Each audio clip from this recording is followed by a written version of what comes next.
It has been a rough day today. It's 12:30 and we haven't even had coffee yet. Cammy is in bed sleeping because the baby threw up twice last night. Cammy got sick with a fever. All the kids are sick. So I got up 5 or 6 times. It's really when she's sick like this that I realize how much I appreciate that girl. I know we're on vacation and it would be nice to show a bunch of happy music on the beach, but vacations are hard not just because of sickness like this, but I want to share with you guys something a bit more serious. We got a letter from one of our children this week. This is what it said. It said, "To Mama and Dada, read now." I'm not going to share with you who it's from because it's not important. We want to protect our children, but it says Florida, February, Saturday 25th. Confessions for Mama and Dad. I look at porn on Instagram and one time on YouTube about 2 or 3 weeks ago, and I've done this before about 3 months ago. It's really hard for me to say it to even you guys, but I don't really know what I was thinking. I felt guilty, wishing I was someone else. I thought I was different and tried to forget about it. I don't know what we are going to do about it, but I prayed to God and finally got courage to write this letter to you guys. Sorry for keeping secrets from you guys for so long, and I hope you forgive me. Oh, man. Where do I even start with this? When I first read this, my heart just sank.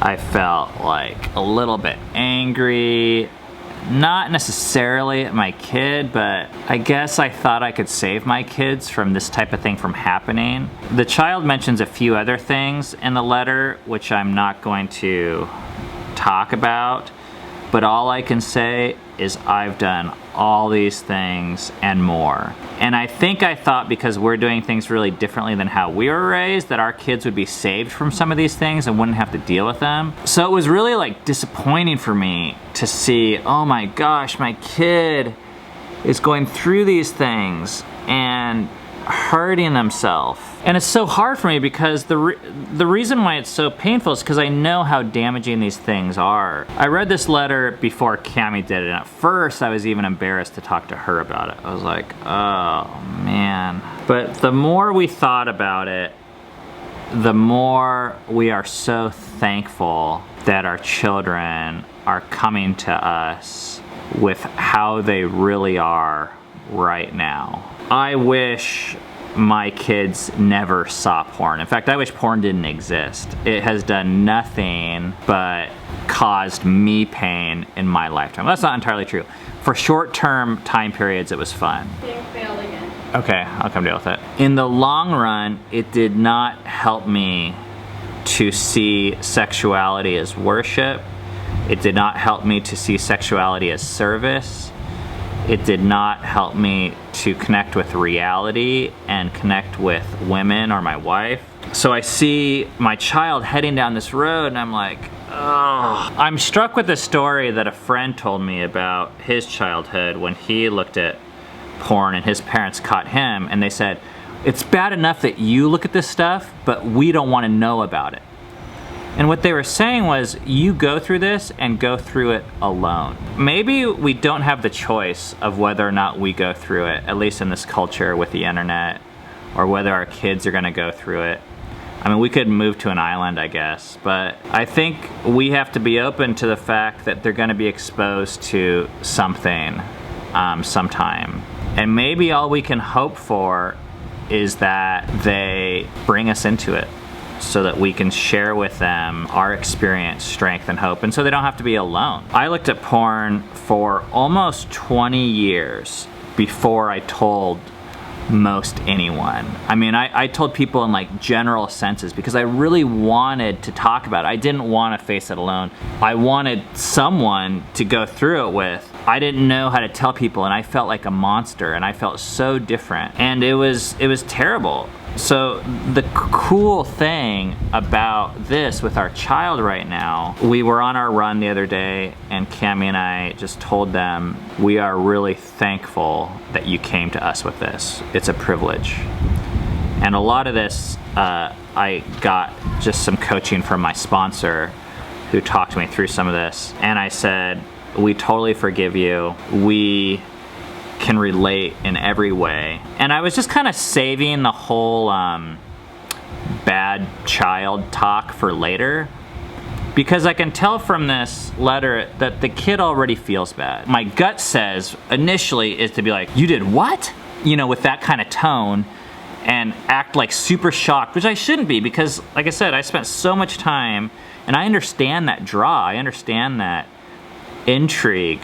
When I was an adolescent, all I thought about was sex. Heck, if you ask Cammie now, she'd say all I think about is sex. And I felt like the last thing this child needed was more guilt, or more of like a morality lesson. Morality is great, but my kids know this was wrong and damaging. What they didn't know is if we would accept them when we found out that it was happening, that that's who they really were. And that was the big thing that we had to share.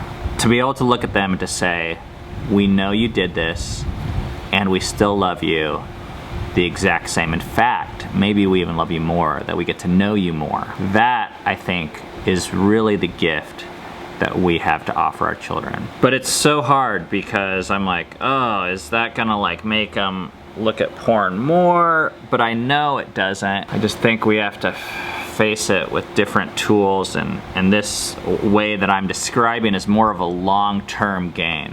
One of the things that drives me nuts is going through the grocery store and hearing people say to us, oh, your children are so well behaved. It's like, yeah, I know how to create well-behaved children. You bring the hammer down, you scare the hell out of them, you cause them to act certain ways, especially in public and then around us. But then deep down, we're all the same people. We all have the same stuff.